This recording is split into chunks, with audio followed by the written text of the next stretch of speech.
partido que se reestruturou. O antigo PTN virou o Podemos e realmente o Podemos cresceu de uma forma muito grande sobre a liderança da deputada Renata Abreu. E aí a gente vê que houve uma construção e me faz lembrar o próprio Márcio França, que tinha sido vereador, perdeu uma eleição para depois vencer. Então o Caio Amado está num ritmo de crescimento e ele não deixou São Vicente. Apesar de ele ser funcionário concursado na Câmara de São Bernardo do Campo, ele continua atuando de forma contínua desde a eleição, da tentativa dele de eleição para vereador há 8 anos. Então é um prêmio de persistência. E no caso da Solange Freitas, a gente vê que não houve quase transferência de votos. Ela fez 67 mil votos no primeiro turno e 70 no segundo. Não chegou a 3 mil votos, se você for contar, foi 2.900 e pouco. Já o Caio Amado, dos seus 55 mil votos no primeiro turno, ele ficou atrás da Solange no segundo turno. Houve uma transferência quase que total de todos os votos do então prefeito, candidato à reeleição, Pedro Gouveia. Que ficou em terceiro lugar no primeiro turno. E ele conseguiu 35 mil votos a mais. Então ele conseguiu os 30 mil que o Pedro Gouveia teve, mais 5 mil votos espalhados por ali, com uma abstenção um pouquinho maior do que no primeiro turno, aliás. Então o São Vicente teve 31% de abstenção. Praticamente 1/3 do eleitor vicentino não quis ir votar, e os que foram preferiram a maioria, 56%, o Caio Amado. Agora, professor Luiz Paulo, será que o Caio Amado, porque no meu entendimento tem 2 aspectos, é o senhor quem é o entrevistado. Ou seja, o primeiro aspecto é aquilo que o candidato ele apresenta como uma plataforma. Ele fala de gestão, ele fala de planejamento, ele fala de vontade política. E o outro lado é no dia a dia, que nós vamos conhecer a partir de 1º de janeiro, para ver a atuação do Caio Amado, para que ele possa colocar em prática aquilo tudo que foi prometido durante a campanha eleitoral. E não podemos esquecer que existe um arco de aliança que apoia o Caio Amado. O senhor acredita que ele vai encontrar dificuldade com esse arco de aliança, ou esse arco vai dar respaldo para a sua gestão? Olha, a dificuldade vai ser encontrada. São Vicente é um município muito complexo, ele tem problemas sociais dos mais profundos, né? Não só na parte continental, também na parte insular. A gente tem problemas ambientais, problemas sociais, problemas econômicos a serem resolvidos, ainda mais com o advento da pandemia. Um dos carros-chefes da economia de São Vicente é o comércio, que sofre e sofreu muito em decorrência do fechamento das lojas e tudo mais. Mas, de toda forma, a gente não pode esquecer que São Vicente não está isolada. São Vicente precisa ter uma articulação com Praia Grande e com Santos, principalmente, porque é uma passagem da Santos e da Nova Santos. E São Vicente é cidade meio, né? Entre Praia Grande e Santos. E também tem uma situação que o ex-prefeito Billy viveu de dificuldade de interlocução com o governo do estado. Justamente porque na época, uma parte do mandato dele, o Márcio França era vice-governador, então se tinha uma vírgula errada, tudo era visto com muita lupa, então tinha uma coisa errada nos projetos, já não tinha. Então ele pode de repente enfrentar essa dificuldade. Eu não acredito, porque ele se preparou muito e nesse aspecto, a administração Billy foi extremamente didática para que você não tem margem para ter uma vírgula errada, seja verba Haddad, seja verba que venha para a situação de metropolização. Entendi. Ele tem um projeto praticamente pronto para expansão do VLT para a área continental, então não tem o que, tem que fazer o estudo já está feito. Entendeu? A situação da viabilidade ambiental também já está bastante adiantada do ponto de vista dos estudos realizados. Sim. Então eu acredito que ele vai fazer um bom mandato, porque ele aprendeu muito com o erro, com a sucessão de erros da administração do Billy. Agora, meu amigo professor Luiz Paulo, e com relação à Praia Grande? Praia Grande elegeu Raquel Kine, que é uma indicada do atual prefeito Mourão. Bom, na verdade a gente tem uma 8ª reeleição do Alberto Mourão. Né? Se a gente for ver desde 92 até aqui, nós tivemos o Mourão, aí Ricardo Yamauchi, Mourão, Roberto Francisco, Mourão e agora Raquel Kine.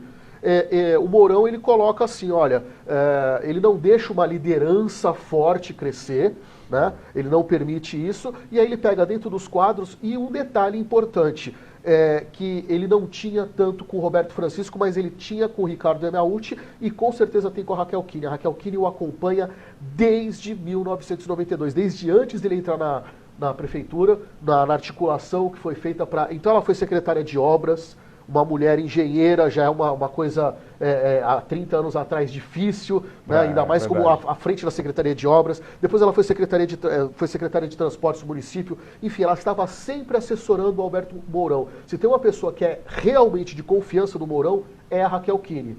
E aí tem toda uma situação, o Mourão a indicou para ser diretora da Agência Metropolitana, tentando buscar também uma articulação mais regional para ela.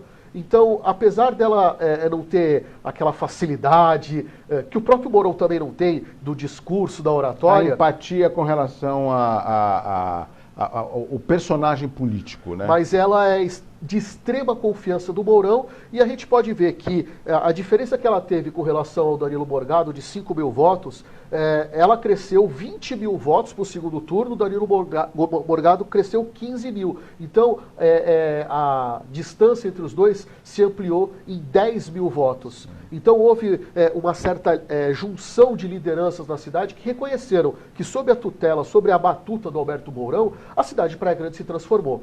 Mas dá para perceber que você tem aí uma margem que é quase metade da cidade que não está satisfeita com esse continuismo e que alguma coisa, a Raquel Kine precisa imprimir um outro ritmo e também abrir a prefeitura para novas ideias. Nós temos uma ideia que é exitosa em Praia Grande, que está há 30 anos agindo na cidade, mas eles precisam se abrir para novas ideias, para novas lideranças, senão em breve o Alberto Mourão não vai conseguir muita coisa. Eu acredito até numa eleição dele para deputado federal. Ele tem porque não só na Praia Grande, mas regionalmente ele é um nome forte. Agora, se ele vai conseguir voltar à prefeitura e tudo mais, conseguir o nono mandato para ele, aí já é outra coisa. Ou a prefeitura de Praia Grande, os políticos agora que foram investidos como a Raquel Kine, se abrem a novas lideranças, permitem uma oxigenação na administração, ou esse pode ser o último mandato dessa era Mourão. Agora, prefeito Luiz Paulo Neves Nunes... Prefeito? Prefeito... bate na madeira. A gente fala prefeito, é professor, né? Professor, mas não deixa de ter uma responsabilidade. Um chefe do executivo é um chefe de uma sala de aula, né? Que tem a responsabilidade maior é de formar, né, os alunos, né, que estarão à frente de grandes projetos da nossa região. Eu sei da grande responsabilidade que os veículos de comunicação têm e que deveriam ter mais, mas tenham a responsabilidade de promover essas discussões sempre em prol da nossa região. Por exemplo, hoje no jornal A Tribuna está como destaque que a Raquel Kine e o Caio Amado vão se unir em prol da saúde. Agora, a saúde ela não vem de hoje, esse problema já vem de anos, né? E eu sei que se não houver uma força de todos os prefeitos através do Condesb, a gente vai ficar de novo com o pires na mão, tentando arrumar vaga em UTI, leito hospitalar, que é um dos maiores sofrimentos da população da região. Olha, eu tive a oportunidade há alguns anos de conversar com o Caio Amado e ele falando de forma entusiasta, caramba, a gente vê tantos exemplos, mesmo aqui no estado de São Paulo, de consórcios intermunicipais que são exitosos. E ele citou o consórcio intermunicipal do Polo Água do ABC, em que você tem uma economia para as indústrias e para as prefeituras, por a água de reuso e tudo mais. Um consórcio intermunicipal também de uso de água na região dos rios Capivari, Jundiaí e Piracicaba, em que o uso compartilhado dos rios que estão em outras cidades barateia o custo da água. Ele falou assim, por que não fazer isso na área da saúde? E olha, eu estou falando com uma conversa que eu tive com ele há mais de 6 anos. Veja, se você consegue pegar cidades de grande relevância como São Vicente, Praia Grande, Mongaguá, Itaém, Piruíbe, e não fazer um hospital central entre elas, mas ter as unidades hospitalares, essas 5 cidades juntas, elas compram o material, então conseguem comprar mais barato, elas contratam as OSs para fazer a gestão também de forma mais barata. Se há essa ideia compartilhada, você consegue, pela economia de mercado, comprar mais barato as coisas e fazer uma gestão muito mais transparente, muito mais efetiva. Então, a ideia do Caio Amado de alguns anos atrás e a própria Raquel Kine, que foi diretora executiva da AGEM, de pensar de forma metropolitana, já que os problemas são metropolitanos, o doente de Praia Grande acaba passando por São Vicente e chega em Santos, o doente de São Vicente vai para Santos, até para desafogar um pouco o sistema hospitalar de Santos e mostrar para o governo do estado, olha, nós temos capacidade de fazer essa gestão. Repassa, o mesmo que você repassa para a região de Ribeirão Preto, para a gente, porque também tem isso. Ribeirão Preto recebe per capita, por pessoa, 4 vezes mais que a Baixada Santista. Por que que o cidadão lá do norte do estado, ele vale 4 vezes mais na saúde do que nós aqui do litoral? É uma pergunta a ser feita para a gestão de saúde do estado. E essa pergunta pode ser feita através dos chefes do executivo e também dos nossos deputados estaduais, que são 4. É que eu observo às vezes que os chefes do executivo não querem se constranger ou constranger o governador. E me desculpa, professor Luiz Paulo, eu acho que se é um governador, eu sei como me dirigir a ele com todo o respeito, né? E o fato de você cobrar, você não é um pedido, é uma cobrança. Você não está afrontando ele. Não, é uma cobrança porque a população lhe outorgou o mandato para que você represente-a.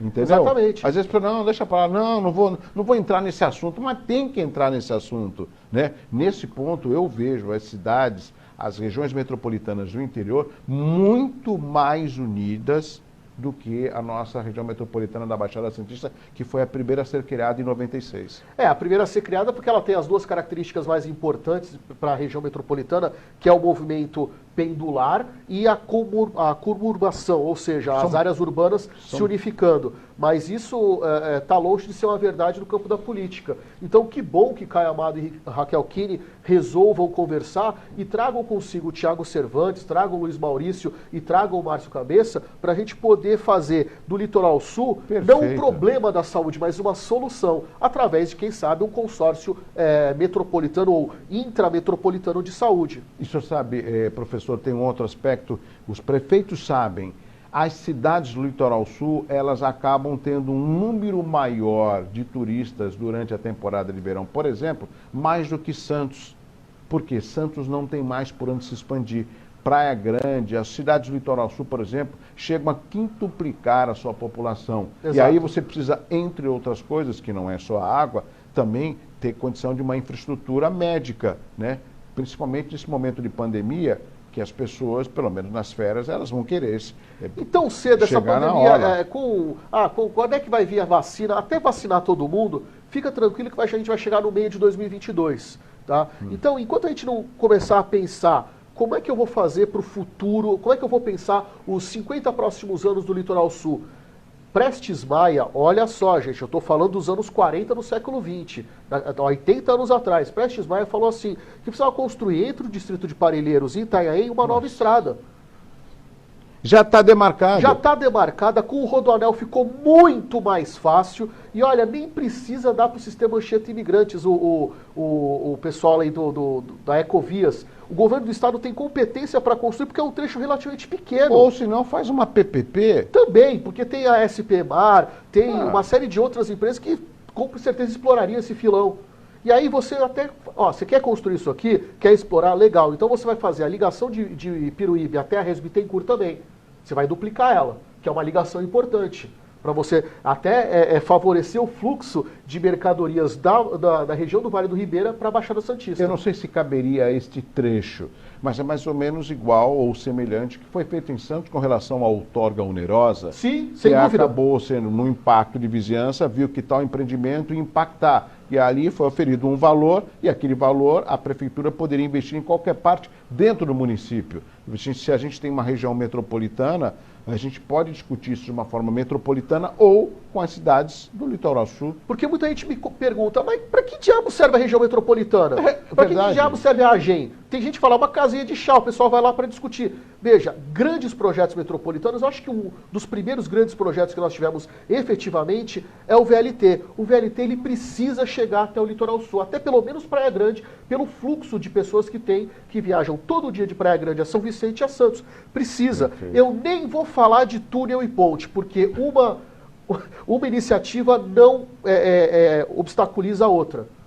Você tem como fazer a ponte entre Santos e Santos Continental, tá? E servindo ao porto, e tem como fazer o túnel servindo a metropolização de fato para passar VLT, para passar ônibus, para passar bicicleta. Então veja, uma coisa é você pensar no modal que facilita o porto, outra coisa é pensar nos modais que facilitam o transporte de passageiros intrametropolitanos. Professor, eu estou quase chegando no final do primeiro bloco, né, com a sua participação. o que me encanta quando eu entrevisto é que tudo isso que o professor Luiz Paulo falou é factível, é possível, e que a gente, eu digo nós, da Baixada Santista, dependemos só dos nossos representantes que nós elegemos. Nenhum deles pode dar uma resposta negativa, porque tudo isso é possível. Agora, será que a gente consegue, a partir desse novo mandato de janeiro, exterminar a vaidade política? Não. O que a gente consegue, o que a gente deveria conseguir é ver bons projetos que são bons para as cidades e até bons ecologicamente. Eu vou dar um exemplo daquele projeto de marina que o Baiaro Bolseiro apresentou Sim. quando foi candidato a prefeito, né? Aquilo resolveria alguns problemas, inclusive do assoreamento que está acontecendo na Praia do Góis, do lado do Guarujá.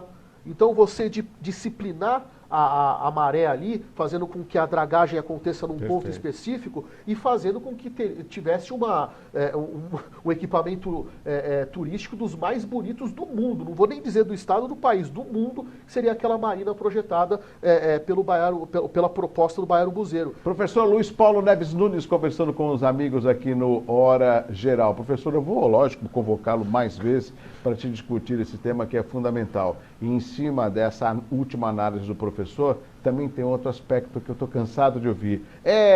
Mas política é tudo igual. Mas peraí, você participou, você cobrou um e-mail. Não adianta. Opa, tente. Né? Você só vai saber se dá resultado ou não se você não tentar. Né? Porque os políticos, de uma certa forma, eles são unidos. A população também tem que ser unida. Né? Eu fiquei muito chateado com o número de votos em branco em Santos. 112 mil, acho que foi 641. Olha só quantas pessoas em Santos, que é a cidade polo da região, tida como a mais politizada e tudo mais. 112 mil não foram votar. Mas tem uma coisa, vou ser poético agora. O Carlos Drummond de Andrade falou assim: amar a gente aprende amando. É simples. E votar, a gente aprende votando. Exato. Não vai ser na primeira, vai ser na segunda, talvez na 10ª, mas o processo melhora, a gente vai depurando. Analisa, a qualidade dos políticos de antigamente e de agora não melhorou um pouco? Eu acho que melhorou. Eu também acho. A gente tem espaço agora, sinceramente, para ter vários tiriricas? Não, tem um tiririca só. Mas quantos Zé Macacos foram eleitos? Aquilo no Rio, como era o macaco Tião, não é? Não, mas aí era o animal mesmo, estou falando do que foi candidato, foi vereador efetivamente em Santos. Então você sempre teve esse voto de protesto, mas cada vez mais cabe menos. Você vai votar de protesto em gente honesta, vai votar em quem tem proposta. Então, a gente vai fazer esse mundo melhor, cada um fazendo a sua parte. É simples assim. Rápido intervalo, na sequência a gente volta para o segundo e último bloco do Hora Geral. Quero agradecer ao professor Luiz Paulo Neves Nunes. E você tem como participar. Afinal de contas, o nosso WhatsApp, o número está na tela para que você participe sempre. Este é o Hora Geral. Eu volto já. O Douglas.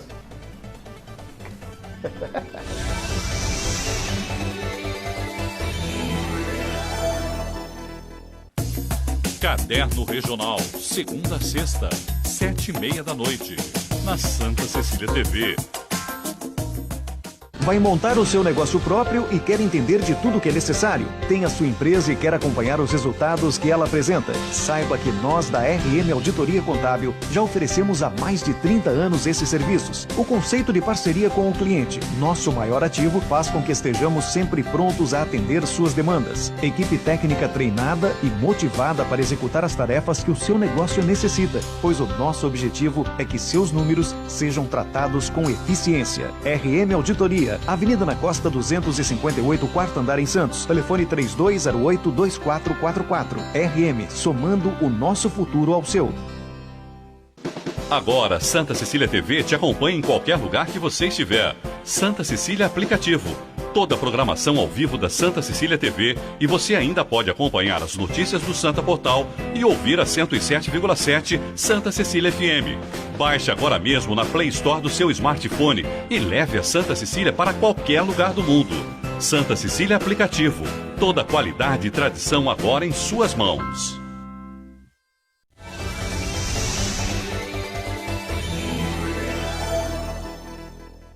Bom, estamos de volta para o segundo e último bloco do Hora Geral. Foi um bate-papo informativo, né? Um bate-papo que com certeza deu para discutir vários aspectos da nossa região com o professor Luiz Paulo Neves Nunes. Bom, vamos saber agora como vai ser a previsão do tempo, né? Para amanhã, eu sei que nós vamos ter dias quentes e abafados. É isso mesmo, meu amigo Celso Vernizzi. Boa noite, Celso.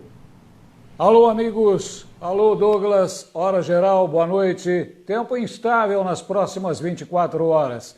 Áreas de instabilidade se formam sobre todo o estado de São Paulo. E dezembro começa com muita variação nas condições do tempo, até o fim de semana. Todos os dias pode chover e com esse calor, temporais não estão descartados. Pode chover mais forte a partir de quinta-feira e até o fim de semana. Todos esses próximos dias, amanhã e depois, com calor, períodos de sol e períodos de chuva à tarde e à noite por causa do calor. Clima abafado, 32 graus a máxima de hoje, amanhã 30 cai um pouco, mas o clima continuará abafado. Tempo, portanto, de instabilidade à tarde, portanto, vamos ter de ter cuidados aí, principalmente nas áreas mais vulneráveis, porque vai chover forte durante a tarde e mais forte ainda entre quinta e sexta-feira. Grande abraço a todos, uma ótima noite e até amanhã. Até amanhã, meu amigo Celso Vernizzi, o Homem do Tempo. Por falar em Homem do Tempo, hoje o governador João Dória fez um anúncio fazendo que a nossa região retrocedesse com relação à fase amarela. É isso mesmo.